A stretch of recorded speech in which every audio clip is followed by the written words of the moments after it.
የተሰጠኝት ዛሬ በነፃነት ሰው ተከፍሎበታል ከደምና ከአጥንት። ታላቁ የአድዋ ድልና ወደር የማይገኝለት ብዙ ያልተነገረላቸው የኢትዮጵያውያን ሴቶች ጀብድ። ስለ አድዋ ሲነሳ በዚያን ዘመን ስለነበሩ የኢትዮጵያ ሕዝቦች ጀግንነት እና ወኔ ወደ ኋላ ተጉዘን በሐሳብ ሰረገላ እንድንመለከት እንድንደመምም ያደርገናል። ምክንያቱም ታላቅ ጀብድ ነው የፈጸሙት። በእርግጥም ሕዝባችን በጀግንነት አይታማም። ከአጼ ካሌብ ጀምሮ በጉንደት፣ በጉራ፣ በዶጋሌ፣ በኩፊት እንዲሁም ደግሞ የቅርቡን የዩጋዴን ጦርነት ብናነሳ የኢትዮጵያ ጀግኖች ጠላትን ድባቅ በመምታት አይበገሬነታቸውን አሳይተዋል። የሚያስገርመው ደግሞ ሁሉንም ጦርነት ወረን ሳይሆን ድንበራችን ጥሰው በመግባት በፈጸሙት ወረራ ነው ራሳቸው ድባቅ የሚመቱት።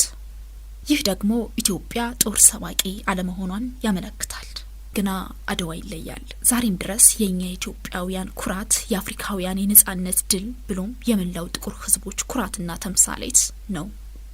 አዎ በዓለም መድረክ ቀና ብለው በኩራት የሚመኩበት ድንቅ ክስተት አድዋ ከዛ በፊት የነበረውን የዓለምን ግንዛቤና ትምክህት የቀየረ እንዲሁም የቀለበሰ ታሪካዊ የድል ቀን። በዚያን ጊዜ የነበሩ የዓለም ሚዲያዎች ትኩረት ሁሉ የተቆጣጠረ ታላቁ የአፍሪካውያን ድል እያሉ ያስተጋቡበት ታምረኛ ቀን ነው። የካቲት 23 1888 ዓመተ ምህረት ለአድዋው ጦርነት ዋነኛ ምክንያት የሆነው በኢትዮጵያውያንና በጣሊያን መንግስታት መካከል የተፈረመው የውጫሌ ውል ነበር። በዚህ ውል አንቀጽ 17 ላይ በጣሊያኛ ቋንቋ በላቲን የሰፈረው ጽሑፍ ኢትዮጵያ ከአውሮፓ መንግስታት ጋር ማድረግ የምትፈልገውን ግንኙነት በጣሊያ በኩል መሆን እንዳለበት ሲያመለክት፣ የአማርኛው ግን ግንኙነቱን በጣሊያ በኩል ማድረግ ትችላለች ይላል። ለአድዋው ጦርነት ዋነኛ ምክንያት የሆነው በኢትዮጵያና በኢጣሊያ መንግስታት መካከል የተፈረመው የውጫሌ ውል ነበር። በዚያ ውል አንቀጽ 17 ላይ በጣሊያኛ የሰፈረው ጽሑፍ ኢትዮጵያ ከአውሮፓ መንግስታት ጋር ማድረግ የምትፈልገውን ግንኙነት በሞላ በጣሊያ በኩል መሆን እንዳለበት ሲያመለክት፣ የአማርኛው ግን ግንኙነቱን በጣሊያ በኩል ማድረግ ትችላለች ይላል። ይህ ትርጉም ሁለት መልክ ያለው ሲሆን በላቲን የተጻፈው ግዴታ ሲሆን በአማርኛ የተጻፈው ደግሞ መብትን ያመለክታል። ይህ የትርጉም ልዩነት እንደታወቀ መጀመሪያ ላይ አጼ ሚኒሊክ የውሉን አንቀጽ 17 እንደማይቀበሉ ካሳወቁ በኋላ ቀጥሎም የውጫሌውን ውል ሙሉውን ውድቅ አደረጉት። ይህም ጣሊያን ጦሯን በማስመት ወረራ እንድትፈጽም ሊያደርጋት እንደሚችል የተረዱት ንጉሱ ዝግጅት ማድረግ ጀምረው ነበር። የተፈራው አልቀረም። የጣሊያን ሰራዊት ለወረራ እንቅስቃሴ ጀመረ። ከኢትዮጵያ በኩል የንጉሱን ጥሪ ተከትሎ ከመላዋ አገሪቱ የተሰባሰበው ሰራዊት አገሩን ከጣሊያን ወረራ ለመከላከል ያለውን መሳሪያ ይዞ ወደ ሰሜን አቀና። በአጼ ሚኒሊክ የተመራው ሰራዊት እስከ 20 ሺህ የሚደርሱ ፈረሰኞችን ጨምሮ ከ100 እስከ 120 ሺህ የሚገመት አርበኛ ወደ አድዋ ሲተም መነሻው ከአዲስ አበባ ነበረ። ሰራዊቱ አድዋ ከደረሰ በኋላ ለፍልሚያ አመቺ ጊዜን ሲጠብቅ ቆይቶ የካቲት 23 ቀን 1888 ዓመተ ምህረት ከ17 ሺህ በላይ ወታደሮችን ካሰለፈችው አውሮፓዊቷ ሀገር ጣሊያ ኃይል ጋር ጦርነት ገጠመ።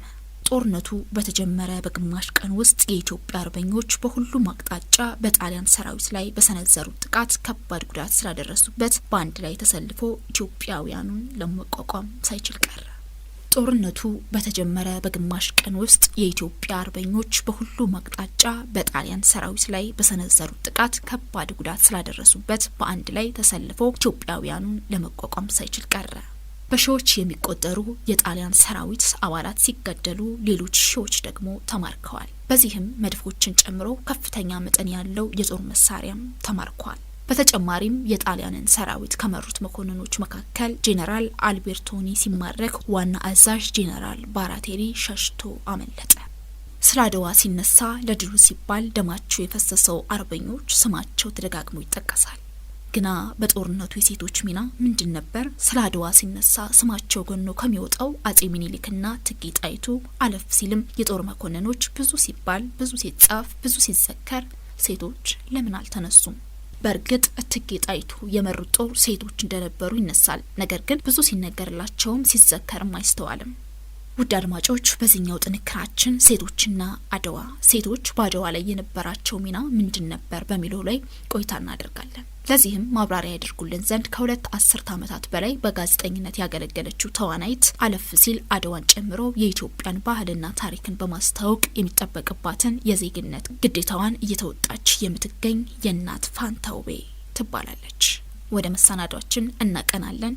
አብራችሁን ዝለቁ። ያለሽን ጊዜ አጣበሽ ቀንሰሽ ለቃለ መጠይቁ ፈቃደኛ ስለሆንሽ በሐራምቤ ሬዲዮና በአድማጮች ስም እጅግ አመሰግናለሁ የእናት ፋንታ። እኔም አመሰግናለሁ። ዛሬ እንግዲህ ስለ አድዋ ነው ልንጨዋወት የተገናኘ ነው። የእናት ፋንታ ደግሞ ሀገራዊ ጉዳዮች ላይ የተለየ ስሜትና ተቆርቋሪነት አላት። አድዋንስ እንዴት ታስቢዋለሽ? ከአድዋ ነው የሚጀምረው። ከነጻነታችን የአድዋው የድሉም እንዲሁም ደግሞ የቅድመ ሁኔታው መነሾ እቴጌ ጣይቱ ናቸው። ንግስተ ነገስታት ዘኢትዮጵያ እቴጌ ጣይቱ እንግዲህ ከአጤ ምኒልክ ጋር እኩል የመወሰን አንዳንዴም አየልም ብለው የመወሰን ስልጣን ነበራቸው። እቴጌ ጣይቱ አጤ ምኒልክን በእድሜ 4 ዓመት ይበልጧቸዋል። የሴትነት እውቀታቸው፣ የእድሜያቸው ምናልባትም የእድሜ የኑሮ ልምዳቸው፣ የተፈጥሮ ብቃታቸው በተለይ ይመስለኛል አጤ ምኒልክን አንድ አድርጎ ኢትዮጵያን ለማቆየት በአንድነት የጦርነቱንም ለማሸነፍ የቻሉበት ሚስጥሩ ከጀርባቸው ሳይሆን ከጎናቸው አንዳንዴም ከፊታቸው የሚቆሙት እቴጌ ጣይቱ ብጡል ናቸው ብዬ ነው የማስበው። አሁን እኔና አንቺ ቁጭ ብለን ለምናወራበት ታላቁ ነጻነታችንን የሰጡን እነኚህ ሰዎች ናቸው። ምናልባትም በቀኝ እንደተገዙት ቢሆን ኖሮ ነጮችን ስናይ የምናፈር፣ የምንሸማቀቅ፣ የምንሸሽ፣ ራሳችንን የማንገልጽ፣ የበታችነት የሚሰማን ልንሆን እንችል ነበር። ምስጋና ለነሱ ይሁንና በነገራችን ላይ እኔና አንቺ አሁን ቁጭ ያልንበት ይሄ ኤልቤት ሆቴል የእቴጌ ጣይቱ የልጃቸው ቤት ነው። ነጋድራስ ግዛው ጣይቱ ብጡል ይባላሉ። እቴጌ ጣይቱ በጣም የሚገራርሙ ነገሮች አላቸው። እንደውም እኔ ይህ ታሪካቸው በዓለም የድንቃ ድንቅ መዝገብ ሊሰፍር ይገባል በሚል ሐሳብ እንግዲህ እስካሁን ድረስ ሐሳቤን እያቀረብኩ ነው። ለሚመለከታቸውም ለሚዲያውም ለሁሉም እናገራለሁ። ምክንያቱም እቴጌ ጣይቱ በስጋ የወለዷቸው ልጅ የላቸውም። ያሳደጓቸው ልጆች ግን በሺዎች ናቸው። በተለይ ደግሞ በአድዋ ጦርነት ጊዜ ቃል እየገቡ ነበረ። እናት ብትሞት አባት ቢሞት ልጆች አይበተኑም፣ ሰብስቤ አሳድጋለሁ ብለው ቃል ገብተው እነኛን ከአድዋ መልስ ያሉ ህፃናት በሙሉ ያሳደጉት እቴጌ ጣይቱ ናቸው። ለወግ ያደረሱ ከነዚህ መካከል ይሁኑ የስጋ ዘመዳቸው ይሁኑ እንግዲህ መረጃው ያለኝ ልጃቸው ከሌሎች ሁሉ አብልጠው የሚወዷቸው ልጃቸው መሆናቸውን ነው እንጂ ሌላ ታሪክ አላገኘውም። ይሄንንም ታሪክ ያገኘሁት በእንጦጦ ማርያም ቤተክርስቲያን ፎቶቸው በመቅደስ ውስጥ በወንዶች መቆሚያ በኩል ከአጼ ምኒልክ አጠገብ የነጋድራስ ግዛው ጣይቱ ብጡል ፎቶ በስዕል ተስሏል እና ስዕላቸው ነው እኔ ያለኝ። እንግዲህ ሄጂ ስዕሉን ያገኘሁት ነጋድራስን ያገኘዋቸው በስዕል ነው እና እድሜያቸው በእርግጥ የነጋድራስም ትልቅ እድሜ ነው። እንግዲህ ፎቶቸው ዛሬ ተስሎ ያየሁት አሁንም አንቺም ታያለሽ እድሜያቸው ከፍተኛ ነው እና መኖሪያ ቤታቸው ይሄ አሁን አንቺ ያለሽበት ይሄ ቪላ የሳቸው መኖሪያ ነው። ይሄ ግቢ የሳቸው ነው። ይሄ የምታያቸው እድሜ ጠገብ ከ100-200 ዓመት በላይ እድሜ ያላቸው እንግዲህ ከዛሬ 100 ዓመት በፊት የተሰራ ቤት ነው፣ በቅርስነት ተመዝግቧል። እነዚህ የምታያቸው ወይራ ዛፎች ከ150 እና ከዛም በላይ እድሜ ያላቸው ናቸው ብለን ነው የምናስበው። ግቢው የሳቸው ነው። እኔ ይሄንን ተከራይቸው ነው ከቤተ ክህነት ነው የተከራየሁትና ከዛ በኋላ ግን በቀጥታ ታሪኩን ሳውቅ መስራት ጀመርኩ። ለምንድን ነው በድንቃ ድንቅ መዝገብ ያልተመዘገበው? በዓለም ላይ አንዲትም ንግስት ወንድ ልጅ አሳድጋ ምኒልክ እያሉ በጣይቱ ስም ማስጠራት ምን ትርጉም እንዲሰጥ ነው? ምንድነው አሳኔ? እንደውም የታሪክ ባለሙያዎች ምሁራን ቢተነትኑትና ቢረዱት ሁሉ ደስ ይለኛል። ለምንድነው ነጋድራስ ግዛው ጣይቱ ብጡል የተባሉት? እንዴት ነው በሴት ንግስት ስም መጠራት የቻሉት? እና በጣም ይወዷቸው እንደነበረ ጎረቤቶቻቸው ከነበሩ ቀደም ሲል ከዛሬ 15 ዓመት አካባቢ ላይ ኢንተርቪው ያረኳቸው ሰዎች ነበሩ እና የሚገርሙ ሴት ናቸው ለማለት ነው። ብዙ ወጣ ያሉ ነገሮች አሏቸው። ውጫሌ 17ንም ስናይ አይደረግም ኢትዮጵያ የጣሊያን ለኢትዮጵያ ሞግዚት የምትሆንበት ምክንያት የላትም፣ እኛ ራሳችንን እንችላለን፣ ራሳችንን ስለ ራሳችን መቆም ያለብን በሚል አቋም ነው እንግዲህ ያ ሁሉ ጦርነት የተፈጠረው። ከዛም በኋላ ድል የተደረገው ድል ሲደረግ ይህ ብቻ አይደለም፣ ራራያቸው ደግሞ ሴትነት ደግሞ ራራይም አይደለ። ያንን ደግሞ በጦር ሜዳ ላይ ምን እናያለን? የተማረኩ ሙርከኞችን በጣም በከፍተኛ እንክብካቤ ልክ እንደ እንግዳ ነበር የሚንከባከቧቸው። መኝታቸው ያማረ፣ ምግባቸው ያማረ፣ ጤንነታቸው የተስተካከለ፣ ከዳኑ በኋላ ደግሞ በክብር በማዕረግ ወደ ሀገራቸው ይሸኛሉ። ይሄ እንግዲህ የሁለቱ ስምምነት ነው። ባልና ሚስቶች የነበራቸው ስምምነት መቼም እጅግ የሚደንቅ ነው፣ በጣም የሚያስገርም ነው። እና በዚህ ስምምነታቸው ምክንያት እኔና አንቺ ቺን የነጻነት አየር የሳብናት እንገኛለን። እና እኔና አንቺም ያለነው ፒያሳ ላይ ነው። 00 ኪሎ ሜትር መነሻ ከእቴጌ ጣይቱ ወረድ ብለን ያለነው። እንግዲህ ይሄ ግቢና የእቴጌ ጣይቱ ግቢ ይመስለኛል በፊት አንድ ነበር። እንግዲህ ያው ከደርግ በኋላ ነው ባህል መንገድ ወጣለት። ከዛ ብሔራዊ ሎተሪ ወደዛ ጋር መጣና ተለያየ እንጂ ነጋድራስ የእቴጌ ጣይቱ የሆቴሉ አስተዳዳሪ ናቸው። በሆቴሉ ገንዘብ ደግሞ የእንጦጦ ማርያም ቤተክርስቲያንን ያስተዳድራሉ። እቴጌ ጣይቱ በህይወት ከሌሉም በኋላ ነው መነግርሽ፣ ህይወታቸው እስካለፈ ድረስ አገልጋይ ነበሩ ነጋድራስ ግዛው ጣይቱ። እኔም በሳቸው ቤት መገኘቴ ይህንን ንጹህ አየር እያልኩኝ በአቅሜ መጠን ደግሞ ከአድዋ ጀምሮ አድዋን በከፍተኛ ሁኔታ ነው በየአመቱ ማከብር የነበሩ። አሁን ዘንድሮ 15ኛ አመቱ ነው። ያን ጊዜ ሊቀ ትጉሃን አስታጥቂያ ባቴ ይባሉ ነበረ። የጀግኖች ኢትዮጵያ ማህበር ይመስለኛል። እነሱ አባት ጡረተኞቹ መሪሳቸው በነበሩበት ፕሬዝዳንት በነበሩ ጊዜ ልክ ያድዋ ቀን የሄዱልሽና ጊዮርጊስ ሐውልት ስር ከቅዱስ ጊዮርጊስ ቤተክርስቲያን ፊት ለፊት በአጼ ሚኒሊክ ሐውልት ስር በጣም ባጭር ከ15 እስከ 20 ደቂቃ በማይበልጥ አበባ ይቀመጣል፣ ንግግር ይደረጋል፣ አርበኞቹ ይበተናሉ። ከዛ አናገርኳቸውና ሊቀ ትጉሃንን ለምን እኔ ጋር ይዟቸው አይመጡም? እኔ ቤት አረፍ በሉ። የኔ ቤት የእቴጌ ጣይቱ የልጃቸው ቤት ነው። አጼ ሚኒሊክና እቴጌ ጣይቱ በኔ ቤት ተስተናገዱ ወይም ደግሞ የልጃቸው ቤት የሆነ ነው። ስለዚህ ኑና እስቲ እኔ ላስተናግዳችሁ አልኳቸው። አሁን በሙሉ ይዟቸው እኔ ጋር ይመጣሉ። ቅርብ ስለሆነ በእግራቸው ነው የሚመጡት። እኔ እዚህ ጋር ጥንት ይቀርቡ የነበሩ ምግቦች በተለይ ደግሞ በጦርነት ሜዳው ላይ ቂጣ፣ ቆሎ፣ ጨጨብሳ፣ ጾም ካልሆነ ደግሞ ቋንጣ፣ ጭኮ፣ እነኚህ የማይደርቁ ምግቦች እንደ ድርቆሽ፣ አምባሻ፣ ድፎ ዳቦ፣ ደግሞ ይሄ ዳቦ ቆሎ ድቡልቡሉ ዳቦ ቆሎ ታውቂያለሽ? ድቡልቡሉ ዳቦ ቆሎ በገብስ የሚሰራ እንዴት ደስ እንደሚላቸው። ከዛ ያው የባህል ምግቦቻችን የእንጀራን እንደ እንጀራ ወጥ የመሳሰሉት ሆነው ከዛ በኋላ ጠላ፣ ጠጅ፣ የተለያዩ ደግሞ አሉ እነኚህ የባህል የሆኑ ከእንደነ ቦርዴ የተመሳሰሉ አይነቶች አሉ። እነሱም እና አበሻረቄ እና ምናምን ይጨምሩና እነሱ በሙሉ እዚያ ያቀርብላቸዋል። በጣም ተደስተው በልተው ጠጥተው አይናቸው ማረፊያ እንዲኖረው ደግሞ ኪነ ጥበባዊ ዝግጅት እናደርጋለን። ቀረርቶ፣ ፉከራ፣ ሽለላ፣ ግጥም፣ መጣጥፍ እናቀርባለን። በጣም ይደሰታሉ። አንዳንዴ ሽማግሌዎቹ ይሞክራሉ። ዘራፍ አካኪ ዘራፍ አንዘረዘረኝ እናት ሀገሬ ነኳት መሰለኝ አተተተተ ይላሉ። አቅማቸውም ደክሞ በዛም እድሜያቸው ሆነው ወኔያቸውን ታይዋለሽና የአድዋ ጦርነት እጅግ ለዓለምም ድንቅ የሆነበት ምክንያት ጸበኞች የታረቁበት፣ ያኮረፉት የወጡበት። እኔ እኮ የተጣላሁት ከአጼ ሚኒሊክ እንጂ ከኢትዮጵያ ከሀገሬ አይደለም። ጠላትማ ከመጣ ጠላትን አሸንፈን ካባረርን በኋላ የኛን ጉዳይ ደግሞ እንመለስበታለን እያሉ ከየዋሻው የሸፈቱ አይ አንገዛም አንገብርም ያሉ ሁሉም ካጠገብ ከአጼ ሚኒሊክ አጠገብ ሆነው መሪያችን ብለው አክብረው በእቴጌ ጣይቱ ፊት አውራሪነት እኔ የምለው እንደዛ ነው። በእቴጌ ጣይቱ ፊት አውራሪነት የተመራ ትልቅ ድል ነበረ። ስለ ጦርነቱም ደግሞ ባገኘነው ታሪክ በዋናነት ጠላትን ያሸነፉበት መንገዳቸው እቴጌ ጣይቱ የደፈኑት የውሃ ጉድጓድ ነው። አዎ ያ የውሃ ጉድጓድ ሀሳቡ ማግኘታቸው ውሃ ሲያጡ ነው ብቅ እያሉ የወጡትና ድል የተደረጉት። የጦር መሪም ናቸው እቴጌ ጣይቱ እኮ የጦር መሪም ባያቸው። ከዛ በኋላ ጦሩ ይሄድና ሲያርፍ ሲመሽ አስቢ እግራቸው ጠጠር ይወገዋል፣ እሾህ ይወገዋል። ያንን እንግዲህ በወረንጦ እየነቀሉ የሴቶች ስራ ነው። ወንዶቹ ደከም ሲሉ ደግሞ ሴቶቹ ዘራፍ ይላሉ። ወንድ አይደለ እንዴ ተመልሰ ቀሚሴ ልትገባ ነው ይላሉ።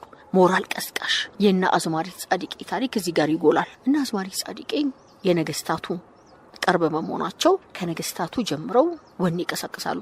በነገራችን ላይ ፉከራና ቀረርቶ ህይወትሽን ሁላ እንድትስቺ ነው የሚያደርግሽ። ዘራፍ ብሎ ነው ወደ እሳት የሚገቡት፣ ጦርነት ውስጥ ይገባሉ። እና በጣም ከፍተኛ የኪነ ጥበብ ድርሻ ነው የነበረውና እና አዝማሪት ጻድቄ ድሉንም ደግሞ ስላወቁ ነው ጣሊያኖች ማን እንዳሸነፋቸው ጥበብ ምን ያህል ዋጋ እንደነበራት የአዝማሪዎችን ጥበብ ስላወቁ በሚቀጥለው ልብቀላ ሲመጡ መርካቶ ላይ እጅግ ብዙ አዝማሪዎች ናቸው የተገደሉት። ያ በቀል የተበቀሏቸው ተነጥሎ አዝማሪ እየተነጠለ እየተፈለገ ካለበት አውጥተው ነው መርካቶ ላይ የገደሏቸው እና የጥበብን ዋጋ ያውቁት ስለነበረ ነውና እና አዝማሪት ጻድቄ ሴቶች ናቸው። አሁን እኔ ባሉት መረጃዎች ያገኙት የአዝማሪት ጻድቄ ነው እስከ ክብራቸው ድረስ ማለት ነው። ከጦርነቱም በኋላ አሸንፈው ሲመለሱ እነ ባልቻ አባ ነፍሶ እና ሀብተ ጊዮርጊስ ዲነግዴ እና ሌሎችም የክብር ማዕረግ ሲያገኙ አዝማሪት ጻድቄም የክብር ማዕረግና እንዲሁም ደግሞ ሌሎች ስጦታዎች ተደርገውላቸዋል። የአዝማሪት ጻድቄ መኖሪያ ሰፈር እዚህ ጎላ ሚካኤል አካባቢ ነበር። ጻድቄ ሰፈር ይባል ነበር የሚባል ወሬ ሰምቻለሁ። እና አዝማሪት ጻድቄ እንደነ ፊት አውራሪ እንደነ ደጃዝማችና ሌሎች ማዕረጎች የማዕረግ ስም ተሰጥቷታል። ወይዘሮ የሚል ወይዘሮ ጻድቄ እና ወይዘሮነትንኛውን በትዳር ነው የሚመስለን። ያገባች ያላገባች አይደለም። በስራ ትልልቅ ሰዎች ሲያወሩ ሰምተሽ ከሆነ እንዴ እሳቸው እኮ የተከበሩ ወይዘሮ ናቸው ይላሉ። የተከበሩ ወይዘሮ የማዕረግ ስም ጭምር ነው፣ ማዕረግም ነው ወይዘሮ እና ቀላል ነገር አይደለም ልልሽ ነው። እና አዝማሪት ጻድቄም የወይዘሮነት ትልቁን ማዕረግ አግኝታ ነበር። ሰፋ አድርገሽ አብራርተሽልኛል የእናት ፋንታ። አንቺም በብዙ አስተዋጽኦ እንደምታደርጊ በተለይ በአሁኑ ሰዓት ላይ ያደዋን እንደምትዘክሪ እንደምታስታውሺ በተለይ ደግሞ ሴቶች ጋር ሴቶች ምን አይነት ሚና አላቸው የሚለውን የምታስታውሽበት ምግቦችን እያቀመሽ የዛኔ የነበሩ ስንቆችንና እንደው አድዋን እንዴት ትገልጫዋለሽ? ላንቺ ትልቅ ስሜት ያለው ይመስለኛልና አድዋን እንደምን ታየዋለሽ? እንዴት ትገልጫዋለሽ? መጀመሪያም እንግዲህ አድዋን ገልጬ ነው የጀመርኩትና አድዋ ለኔ ነጻነቴ ነው፣ ክብሬ ነው፣ ማዕረጌ ነው፣ ህይወቴ ነው። ካላድዋ ቅድም እንዳልኩሽ ሌናንቺ እዚህ ጋር ቁጭ ብለን ማውራት አንችልም ነበር። አድዋ ደግሞ ለኔና ላንቺ ብቻ አይደለም ለመላ የጥቁር ህዝቦች ድል መነሻ። እንዴ ጥቁር ያሸንፋል እንዴ ተብሎ ነጮች ግራ እስኪገባቸው ድረስ እና ምን እንዳሉ ታውቂያለሽ? አይ ኢትዮጵያውያን እኮ ጥቁር አይደሉም፣ ቅይጥ ናቸው፣ ሀበሾች ናቸው፣ ጥቁር ብቻ ስላልሆኑ ነው ያሸነፉን አይነት ያው ማምለጫ ፍለጋ ነው እንጂ መቼም ቀለም እንዴት ልዩነት ይኖረዋል? እኔ እዚህ ጋር ማንን አስታውሳለሁ? አጼ ቴዎድሮስ ነጮችን ይማርኩ ነበር። እሳቸው ያው ኃይለኛ ናቸው፣ ካጠፉ ይቀጣሉ፣ ይገሏቸዋል። ከዛ ከተገደሉት ያጠፉትን በሙሉ ነው የሚያጠፉትና ነጮችም ጥቁሮችም ናቸው አብረው እና ሬሳቸው አብሮ ነው የተቀበረው።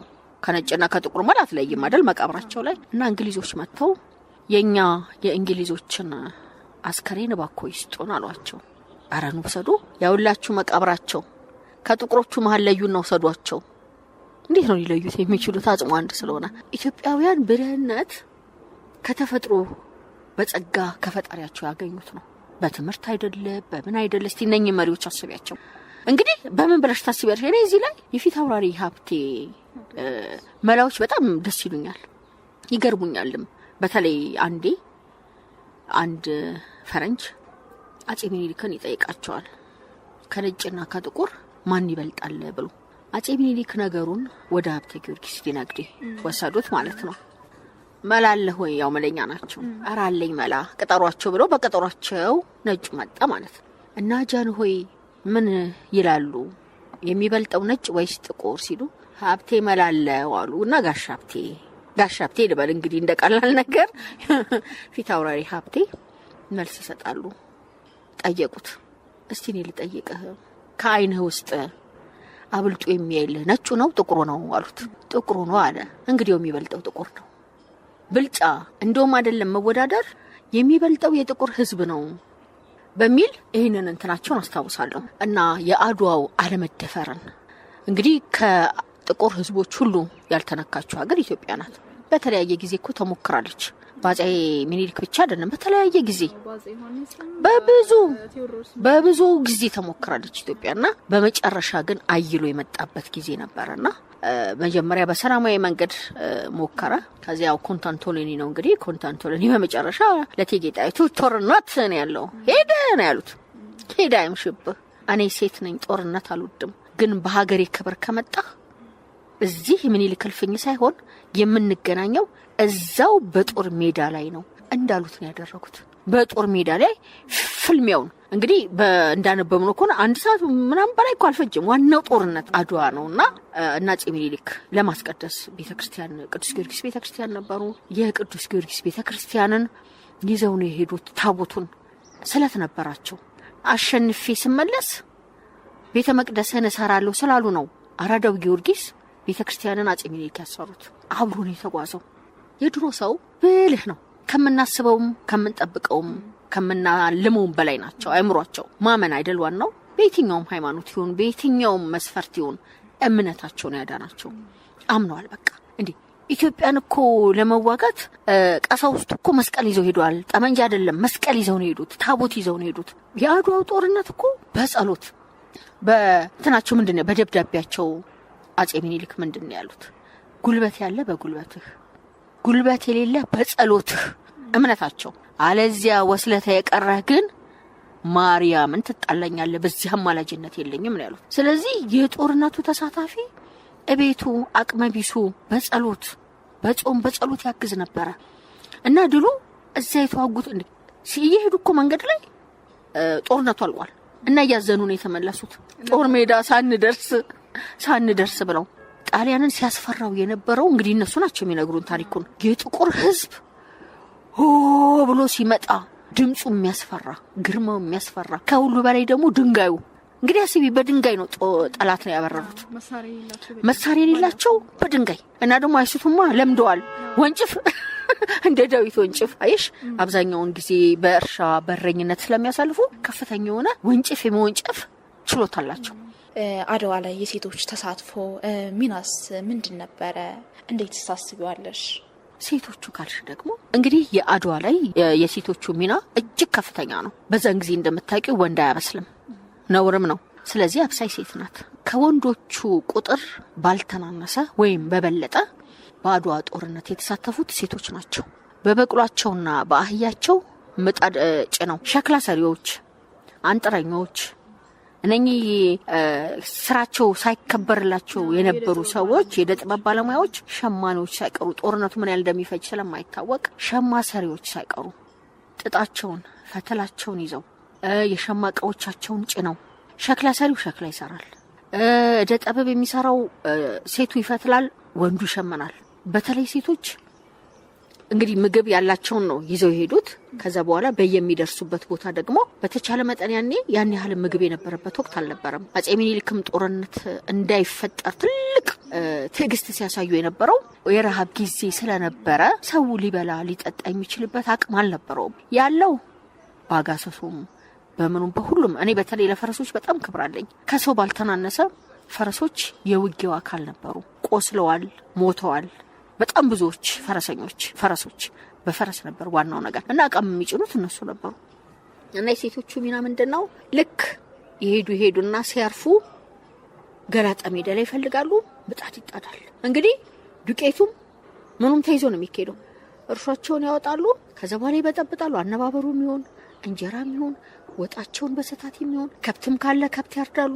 ከሌለም ደግሞ ሰው አብሮ እርሱም ተዋጊ ስለሆነ ለነገ የሚለው ነገር የለውም። ስለዚህ ያለችውን በሬም ትሁን በግም ትሁን ያለችውን ይዞ ነው የሚወጣው። ከዛ ሴቶቹ ስራቸው በየደረሱበት ያርፋሉ፣ ምግብ ያበላሉ። ምግብ ብቻ ማብላት አይደለም፣ የቆሰለ ያክማሉ፣ ያስታምማሉ። መድኃኒት ቅጠላ ቅጠሎችን መድኃኒቶች ራሱ ስርማሹም አብሮ ዘማች ነው። ይኸውልሽ ሐኪም ቤት አለ በይው ስር ይምሳል፣ ቅጠል ይበጥሳል፣ ደም የሚያቆመውን ሰባራ የሚጠግነውን በሸንበቆ ሐኪሞች የራሳቸው ድርሻ ነበራቸው። ስርማሹ ባህላዊ ሐኪሙ ዘምቷል፣ ደም ይጠርጋል፣ ጨርቅ ከልብሱ ቀዶ ያስራል፣ የታመመ ያስታመማል። ምርኮኛም አብሮ ነው የሚያስታመሙት። በዓለም ታሪክ እኮ የሚደንቀው ታሪክ የአድዋ ጦርነት ነው። የሴቶቹ ድርሻ የታመመ ማስታመም፣ የተራበ ማብላት፣ የተጠማ ማጠጣት ቀላል እንዳሁኑ አይደለም። ውሃ በላስቲክ ይዘን በሃይላንድ አይደለም የምንሄደው፣ በእንስራ ተሸክመው ውሃ ሊኖር ስለማይችል አስበሽዋል። ሸክላው በዛ ሸክም በሴቶች ወገብ ተሸክመው ወደ ሌላኛው ቦታ ሲሄዱ ወንዝ ከሌለ ውሃ ከሌለ ግዴታ ተሸክመው መሄድ ስለሚኖርባቸው የሴቶች ሚና እጅግ የላቀ ነው። እያበሉ እያጠጡ ከዛ ደግሞ አዝማሪዎች አሉ። ማምሻው ላይ ዝግ ሲል ይበላል ይጠጣል። እኔ ትልቁ ህልሜ ይሄንን መስራት የሴቶችን ድርሻ በፊልም መስራት ነው የምፈልገው። የምሬን ነው። ከዛ በኋላ ደግሞ አዝማሪዎች ይነሳሉ። ስሜት ቀስቃሽ፣ ሀገር እንዳትደፈር፣ ጠላት ለሀገር ለትውልድ እንዳይደርስ፣ በእኛ ዘመን ሀገር እንዳትደፈር ብለው እያዘመሩ እየተጫወቱ ከዛ ደግሞ ሲነጋ ይቀጥላሉ ጉዟቸውን። ስንት ወር የፈጀ ጉዞ ነው። እጅግ ከባድ ጉዞ ነው። ከዚህ እንግዲህ ከአዲስ አበባ እስከ አድዋ ይሄ ብቻ አይደለም ከታች ከደቡብ የሚመጡ ከደቡብ በቃ ከጫፍ እስከ ጫፍ ነው እንደውም ይሄ ቅርብ ነው መሃል ላይ ነው ከጫፍ እስከ ጫፍ በየጦር ሰራዊታቸው እንዴ ራሳቸው ጦር ያደረጃሉ የሚገርቡ ጦረኞች እኮ ናቸው የከሌ ጦር በዚህ እቴጌ ጣይቱ ጦር ነበራቸው ራሳቸውም ጦራቸውን ይዘው ነው የዘመቱት ጦር አዝማች ናቸው እንደገና የምግብ ቤቱ ኃላፊ ናቸው እና እቴጌ ጣይቱ ሴቶችን ሲያዘምቱ የራሳቸውን ጦር ይዘው ነው እዛም ላይ እንግዲህ ከፍተኛው እንግዲህ አሁን ሎጂስቲክ የሚባለው ሀገር ጦር ሰራዊቱ የሚመራው በመከላከያ የሚመራው ታላቁ ጦርነት የሚመራው እንግዲህ አስቢው የእቴጌ ጣይቱ መሪነት የሴቶችን ሚና በጠቅላላ ጠቅልሎ ያዘ ነው እና የሴቶች ጉዳይ ኃላፊ ባያቸው ሚኒስትር ባያቸው በቃ እና ሴቶችን ያደራጁት እሳቸው ናቸው በሰሜን በደቡብ በምስራቅ በምዕራብ ብለው የመጡትን እያቀናጁ ተራ እያስያዙ የደከመው እንዲያርፍ ያረፈው እንዲበረታ እያደረ ወፍጮ በእጅ እየተፈጨ ጤፍኮ በእጅ ነው የሚፈጨው አስበሽዋል ለሽሮ የሚሆነው ባቄላው ምስሩ ሽምብራው በእጅ እየተፈጨ በሶ አሁን ትልቁ ምግብ በሶ ነው የነበረው የዛኔ እንደውም ለየት ያሉ እስኪ ምግቦችን የኔ ምግቦች አሁን ማቀርባቸው የኔ በሶ ነው በዋናነት በሶ ነው በሶ በመጠጣትም ይችላል ይበጠበጥና ይጠጣል ሰውነትንም ይጠግናል በሶ ጭብጡ ይሆናል የበውሃ ይርስና ይጨበጥና ለምን ይቆያላ ስለማይበሰበስ ልክ በሚፈልጉበት ሰዓት ዱቄቱን ያወጡና ውሃ ከፍከፍ አድርገው ጭብጥ አድርገው ይጎርሱታል ከዛ ደግሞ ይሄው ገብስ ደግሞ አሁንም ዳቦ ቆሎ ይሆናል የዳቦ ቆሎ ዱቄቱ ይቦካና እንግዲህ በእጅ ነው የሚፈጨው አስቢ ሲፈተግ በእጅ ነው ምን አይነት ስራ እንደነበረባቸው በየጦር ሜዳ ይሄዱ ገብስ እየተፈተገ በየመንገዱ ከዛ በኋላ በእጅ እየተቆላ በእጅ እየተፈጨ ከዛ ነው ምግብ የሚቀርበው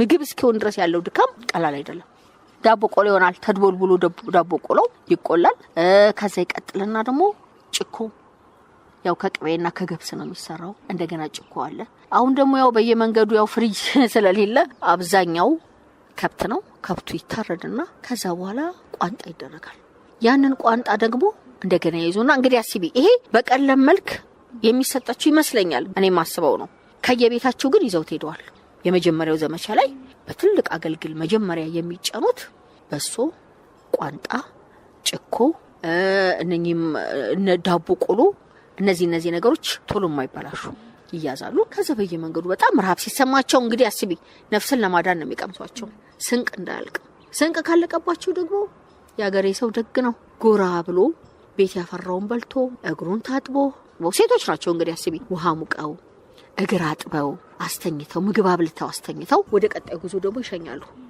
እና የሴቶች ድርሻ እጅግ ከፍተኛ የነበረበት ወቅት ነው ሴቶቹ ከበስተጀርባ የጀርባ አጥንት ናቸውና ሚናቸው ከፍተኛ ነው በተለይ በምግብ አቅርቦቱ ከኋላ ሆኖ በማገዝ ትልቅ ሚና አላቸው ከዛ ባለፈ ግን ጦርነቱ ላይ ተሳትፈዋል የሚባል ነገር አለና ይሳተፋሉ ብዬ ያስባለሁ አንዳንዴ እኮ ይቀበላሉ ምንሽርም ምናምንም ያቀበላሉ ይቀበላሉ እኔ የሚወጉ ይመስለኛል ስገምት ምክንያቱም ሴቶች ጥይት ያቀበላሉ ጥይት አቀባይ ናቸው አመላላሽ ናቸው ከዛ ደግሞ ወንድ ስራው መተኮስና ጦርነት ላይ መሳተፍ ነው እንዳልኩሽ የሴቱ ስራ በጣም ብዙ ስራ አለበት ከዚህ ሁሉ ከባድ ስራ ውጪ ደግሞ ጦርነቱም ላይ አብረው ነው የሚገቡት እሳት ውስጥ ናቸው ምክንያቱም ሲቆስል እነሱ ናቸው የሚያነሱት እዛው አስተኝተው ደም የሚያጠርጉ ከጦረኛው ኋላ እነሱ ናቸው ተከታይ ናቸው ሁሌም እኔ እንደሚመስለኝ ይዋጋሉ ብዬ አስባለሁ በሁለተኛው ጦርነት ላይኮ አርበኞች ነበሩ የሴት አርበኞች እነሱ የተዋጉ ይመስለኛል እዚህ አዲስ አበባ ውስጥም ነበሩ እኮ እነሱም ያኔ እጅግ ከፍተኛ የሆነ ስራ ሲሰሩ የነበሩት ሴቶች ናቸው እና የአድዋው ጦርነት መነሾ ነው እና እኔ እንደውም የእቴጌ ጣይቱ የመጀመሪያውን ሆቴል ሲመሰርቱ መነሾ የሆናቸው ጦርነቱ ይመስለኛል እኔ ሐሳቡን አጼ ሚኒሊክ ናቸው ያነሱት የሚል ብዙም እንትን የለኝም ሐሳቡን መነሾም የሚመስለኝ የእቴጌ ጣይቱ ነው ምክንያቱም አይተውታል ስንቅ እንዳሁን ሆቴል ቢኖር እኮ ከሆቴሉ ይበላል ምን ይላል አቀባይ ይኖራል ግን እዛ አልነበረም ስለዚህ ሆቴሉንም የመጀመሪያውን ሆቴል የእቴጌ ጣይቱን ሆቴልም ሲመሰርቱ ምክንያታቸው ያ ነው የሚመስለኝ መኳንንቱ መሳፍንቱ የሚመጣው እንግዳ በየሰው ቤት ከሚያርፍ እንደ ውጭ ሀገር ሆቴል ኖሮ ቢያርፍ በሚል ሐሳብ ያነሱት ነው የሚመስለኝና የአድዋው ድልና ጦርነት ካለ ሴቶች የሆነ አንዳችም ነገር የለም። የእናት ፋንታ እንግዲህ በጣም ሰፊ የሆነ ውይይት ነው እያደረግን ያለነውና ስለ ሴቶቹ ሚና አሁን እየነገርሽኝ ምን አይምሮዬ ላይ መጣ መሰለሽ? እንግዲህ በዛም በጦርነቱ ጊዜ መኪና የለም፣ መጓጓዣ ትራንስፖርት የለምና ሴቶቹ ናቸው ስንቅ የሚያቀብሉትና ስንቁን ደግሞ ከየቤታቸው ይዘው መጥተዋል ብለሽኛል። አንቺ በምንድን ነበር የሚያጓጉዙት? ተሸክመውት ነው ወይ? መንገድም እኮ ነው የሌለው። መኪና ራሱ ቢኖር መንገድ የለም። መንገድ ሁሉ ይጠርጋሉ። በነገራችን ላይ መንገድ የፊተኛው መንገድ እየጠረገ ለእግረኛና ለፈረሰኛ ማለፊያ መንገድ እየጠረገ በኋላ ላይ ጣሊያኖች ተንኮል ምን ሰሩ? ጠርሙስ ፈጭተው መሬቱ ላይ በተኑባቸው እግራቸው እየተወጋ ወደ ኋላ እንዲቀሩና በጣም ነው እንደዚህ አድርገው የተጫወቱባቸውና ቀላል አልነበረም፣ ከባድ ነበር። ይሄን ሁሉ ያለፉት ሴቶች እንግዲህ ያንን ጠርሙስ የሚነቅሉ እነሱ ናቸው። ሾህ ወጋውን የሚነቅሉ እነሱ ናቸው። ጫማ በሌለበት በባዶ እግር። የአድዋ ጦርነት ድል እኮ የባዶ እግር ጦርነት ነው። በባዶ እግር የነበረ ሴቷ ባዶ እግር፣ ወንዱ ባዶ እግር። ከዛ ደግሞ ትንሽ ፋታ ካገኙ ሴቶቹ ቡና ያፈላሉ። ያው ቡና ባህላችን ነው። ጦርነቱ ራሱ ከመነሻውም ይሁን መድረሻውም ይሁን ማብቂያውም ቢሆን ቡና አብሮቸው አለ። ቡና የሚነቃቁበት ነው፣ የሚመክሩበትም ነው። ስለ ዘመቻው ሲያወሩ በምን መልክ እንዴት ነው ድል የምናደርገው? ሴቶች ቡና ያፈላሉ፣ ወንዶች ይሰባሰባሉ፣ ይመክራሉ። የቡና ዋጋ ቀላል አልነበረም። ቡናም ከሌሎች ምግቦች ባልተናነሰ የሚያነቃቃቸው የሚያሰባስባቸው እረፍት የሚያደርጉበት የቡና ሰዓታቸው ነው ብዬ ደግሞ አስበው ነኝ። ቡና ስታነሺ ከዚህ በፊት የኛ የኢትዮጵያውያን ቡና በዓለም ድንቃድንቅ መመዝገብ አለበት ብለሽ እንደምትንቀሳቀሽ ያውቃለሁ። እስኪ ስለዛው በተያያዘ ትንሽ አውሪኝ። ለዚህ ነው የቡና ማፍላት ስነ ስርዓቱ በራሱ በድንቃድንቅ መዝገብ መመዝገብ ይገባዋል በሚል 2002 እና 3 ላይ በተለይ 2003 ላይ በጣም በትኩረት እየሰራው ነበርና ከቅርስ ባለስልጣን ጋር ጥሩ ግንኙነት ነበረኝ። ያኔ የቅርስ ባለስልጣን ዳይሬክተር አቶ ዮናስ ነበርና አቶ ዮናስም በጣም ተባባሪ ነበርና በተለይ እንደዚህ ቅርሶች ላይ አንቺ በቃ የአመቱ የቅርስ ጠባቂ ብዬሻለሁ እያለ የኢትዮጵያ ቡና እኛ ባለቤትነታችን ተወሰደ። አብቃይ ሆነን የተወሰደብን ሳይበቃ ደግሞ የቡና ስርዓታችንን እንኳን እንዴት ነው ማስመዝገብ የማንችለው? ሌሎች በየራሳቸው መልክ እያስመዘገቡት ነው። ያኔ ደግሞ ቱርክ በሻይ ጀበና በመናምን ትንሽ ለኛ ሊቀርብ በፈለገ መልክ አስመዝግበው ነበር። በፍጹም የኢትዮጵያ ቡና ሰረሞኒ መመዝገብ አለበት በሚል አቋም እንትን ብዬ ነበር እና እስካሁን ድረስ አለ። እንግዲህ እኔ ሐሳቡን ሰጥቻለሁ እና ደግሞ መንግስት ስለሆነ ፈጻሚው አካል እነሱም አሁን እየተከታተሉት እንደሆነ እስከ ቅርብ ጊዜ ድረስ ፕሮፌሰር አበባው ነግሮኛል። የቡናን ጉዳይ ቸላላልኩትም ልልሽ ነው እና በየጊዜያቱና ሁኔታዎች በዓላቶቹ እዚህ ግቢ የእቴጌ ጣይቱ የልጃቸው ቤት ይከበራል ማለት ነው። እኔ ያው ሴቶች ላይ ትኩረት ስለማደርግ ነው። የአድዋ ዘማቾች ሲጠቀሙባቸው የነበሩ ምግቦችን እንዲያዩ እና የቀጠለ ነው ልልሽ ነው። እሺ በታሪክ እንደዚህ ባህሎችን በማስተዋወቅ ትናንት የተሰሩ ታሪኮችን ድሎችን ለትውልድ እንዲተላለፍ በማድረግ እንዲሁም ደግሞ ዛሬ ላይ ብዙዎቻችን ማናስተውላቸው ነገሮችን ለነገን በማሰብ የነገን ትውልድ በማሰብ ብዙ እንግዲህ እየዘከርሽ ነው ያስቀመጥሽ ነውና በጣም የሚደነቅ ነገር ነው። ብዙ ጊዜ የማይታይ ነገር አለና አድዋ ሲነሳ ሁለተኛውም ጦርነት ሲነሳ የኢትዮ ጣሊ ጦርነቱ እሱ ሲነሳ ብዙ ጊዜ ከወንዶች ናቸው እንጂ ሴቶች የበለጠ ሲነሱ አይታይም። አድዋ ሲባል ሚኒሊክ ነው የሚታወሰው፣ እለፍ ሲል ጣይቱ፣ ከዛ ደግሞ አርበኞች ደግሞ ወንዶች ናቸውና ሴቶች ይናል ሚና ካላቸው ነገርሽኝና በጣም ትልቅ ሚና ነው ያላቸው። እንደውም የጀርባ አጥንት ናቸው በቃ ለጦርነቱ የነበሩና ለምንድን ነው በታሪክ የማይዘከሩት? አድዋንም እኮ ራሳችን አልዘከርነውም፣ ታሪካችንን እኮ አልጻፍነውም። ጭራሽ እኮ ጣሊያኖቹ እነሱ ናቸው እኮ ይጻፉልን፣ እንግሊዞቹ ናቸው ይጻፉልን፣ የታዘቡ ናቸው ይጻፉልን። እኛ ታሪክ የመጻፍ ልማድ አልነበረንም።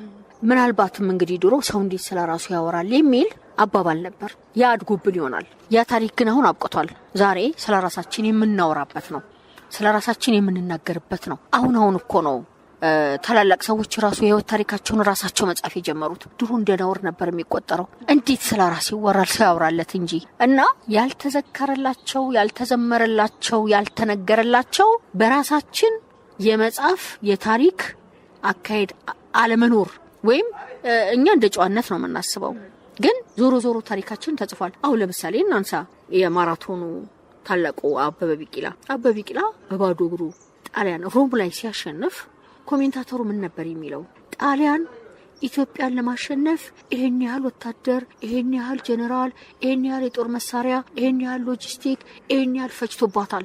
ሆኖም ግን ኢትዮጵያ አንድ ምክትል 10 አለቃ ልካ ሮምን ወሯታል። ሮምን አሸነፈ፣ ሮምን ወረራት ያለው ገብቶሻል? ከዛ ደግሞ ሲያሸንፍ አሁን እስቲ ዝም ብለሽ በውስጥሽ ተታዩ በቅኝ የተገዛ ቢሆን ኖሮ አበበ ቢቂላ ድረቱን ነፍቶ ከነጮች በአካል እየሮጠ ያውም በባዶ እግሩ የሚያሸንፍ ይመስልሻል? አይ ምናልባት ራሱ እሱን ላይ ሆነ ይችላል ነበር። የሱ ድል የነጻነቱ ውጤት ነው፣ ወታደር መሆኑ።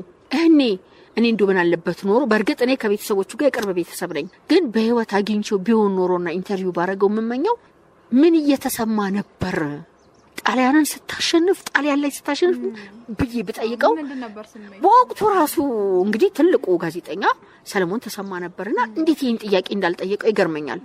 አሸንፎ ሲመጣ ስለ ድካሙ ስለ ምናምኑ ነው እንጂ የጠየቀው እዛ ላይ ሆነ። ምናልባት እንግዲህ ኤዲት ተደርጎ የሚሆናል አይታወቅም፣ ጠይቆትም ሊሆን ይችላል። እኔ መቼም አይጠይቀውም ብዬ አላስብም። ግን ያው ነገሮች በየወቅቱ ባሉበት ሁኔታ ላይ ቀርቡ ስለሚችሉ እንጂ ጣሊያን ላይ ስታሸንፍ በተለይ ደግሞ አክሱም ሐውልታችን ያኔ እዛ ቆሞ ነበር። በአክሱም ሐውልት ነው የታጠፈው እና እንደውም አክሱም ሐውልትን ሲያይ ዞር ብሎ እያየ ነበረ የሚባል ነገር አለ። ያቺ ቦታ ላይ ምን ተሰምታው ይሆን ብዬ አስባለሁና ግን እኛ እንደ ኪነ ጥበብ ባለሙያም እነኚህን አሁን መስራት የምንችለው በፊልም በቲያትር እንደነ ጣይቱ እንደነዚህ አይነት እንደ ቲያትሮቹ ምናልባት ያበበ ቢቂላንም ታሪክ በቲያትርና በሲኒማ በርግጥ የተሰራል። ግን እኔ በቂ ነው አለለም አይቻለሁ የመረቃቱ ጊዜ። ግን የተሻለ አሁን ትውልዱ መስራት አለበት። እኛ ደግሞ ሳናልፍ ለዚህ ትውልድ የምናቀውን ሁሉ መስጠት መቻል አለብን እና እኛንን አሁን መጻፍም ያለብን በሲኒማም ይሁን በቲያትርም ቢሆን ማስቀመጥ መተረክ ያለብን መሰነድ ያለብን እንደ ጋዜጠኞችም ኃላፊነት አለብን፣ እንደ ትወናም ኃላፊነት አለብን። ይሄ የኛ ኃላፊነት ነው የሚሆነው እንጂ የተጻፈልን እኮ ታሪካችን ያድዋውም ታሪክ እኮ በእነሱ ነው የተጻፈው።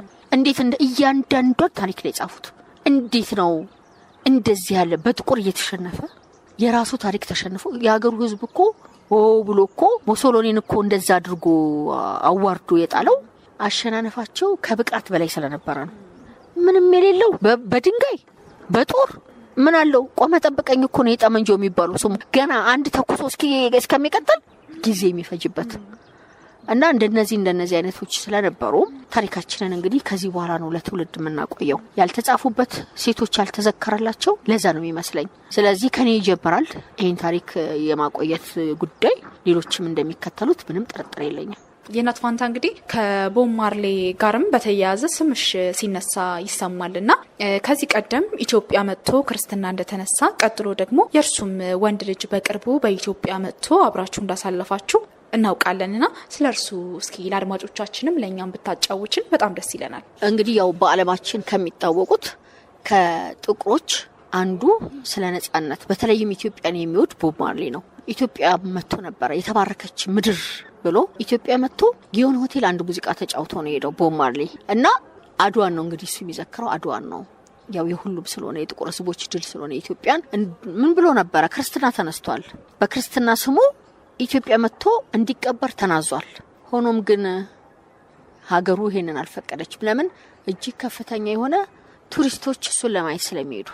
እንደውም አሁን መናገር ምን ስላልቻለች ነው እንጂ ሪታ ማርሌ በጣም ብዙ ሞክራለች። ኢትዮጵያ አስከሬኑ ኢትዮጵያ እንዲመጣና እንዲያርፍ ሙከራ አድርጋለች። እግዚአብሔር የፈቀደ ቀን ይሆናል። ልጆቹም ስላሉ ልጆቹም ልክ እንደሱ ነው ኢትዮጵያን የሚያዋትና ባለፈው ጁሊያን ማርሊን መጥቶ ነበረ የቦብ ማርሌ ልጅና ጊዮን ሆቴል ሙዚቃውን አቅርቧል።